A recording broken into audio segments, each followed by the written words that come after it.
Breaking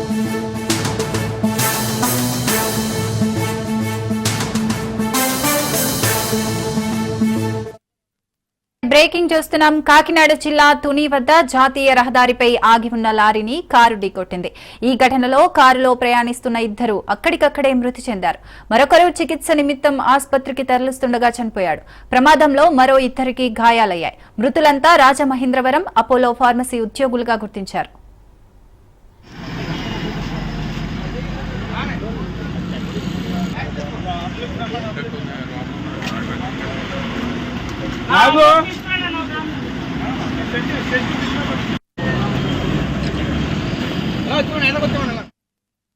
మృతులను రాజమహేంద్రవరానికి చెందిన గెడ్డెం రామరాజు, హజరత్ వలి, తణుకుకు చెందిన వరాడ సుధీర్ గా గుర్తించారు. మృతదేహాలను పోస్టుమార్టం నిమిత్తం తుని ప్రభుత్వ ఆసుపత్రికి తరలించారు. తీవ్రంగా గాయపడ్డ గోనా శివశంకర్, వెంకట సుబ్బారావును చికిత్స నిమిత్తం కాకినాడ ఆసుపత్రికి తరలించారు. నిన్న విశాఖలో జరిగిన సమావేశానికి హాజరై కారులో తిరిగి వస్తుండగా ఈ ప్రమాదం జరిగింది. ఆగి ఉన్న లారీ విశాఖ నుంచి మండపేటకు ఐరన్ లోడ్ తో వెళ్తుంది.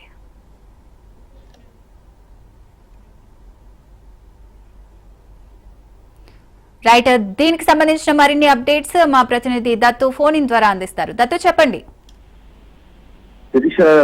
కాకినాడ జిల్లా తుని హైవే పోలీస్ స్టేషన్ సమీపంలో ఘోర రోడ్డు ప్రమాదం చోటు చేసుకుంది. ఆ రోడ్డు ప్రమాదంలో ఆగి ఉన్న లారీని, ఐరన్ లోడ్లు రోడ్డు ఉన్నటువంటి లారీని కారు ఢీకొట్టింది. ఈ సంఘటనలో ఇద్దరు కారులో అక్కడక్కడే స్పాట్ లో చనిపోగా మరొకరు ఆసుపత్రికి తరలిస్తుండగా మరణించడం జరిగింది. ప్రస్తుతం అయితే కనుక చాలా విషాదకర సంఘటనగా చెప్పొచ్చు. నిజంగా గాయపడిన ఇద్దరిని ఆసుపత్రికి తరలించి చికిత్స నిమిత్తం కాకినాడ ప్రభుత్వ ఆసుపత్రికి తరలించారు. దీన్ని పూర్వపరాలు తీసుకుంటే కనుక విశాఖపట్నం నుంచి వస్తున్నటువంటి కారుగా గుర్తించారు. అయితే ఈ మృతులంతా రాజమండ్రికి చెందిన వారుగా గుర్తించారు.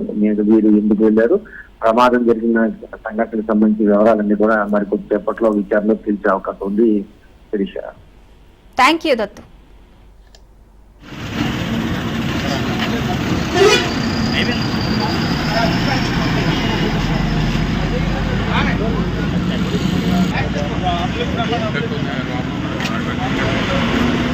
Bravo!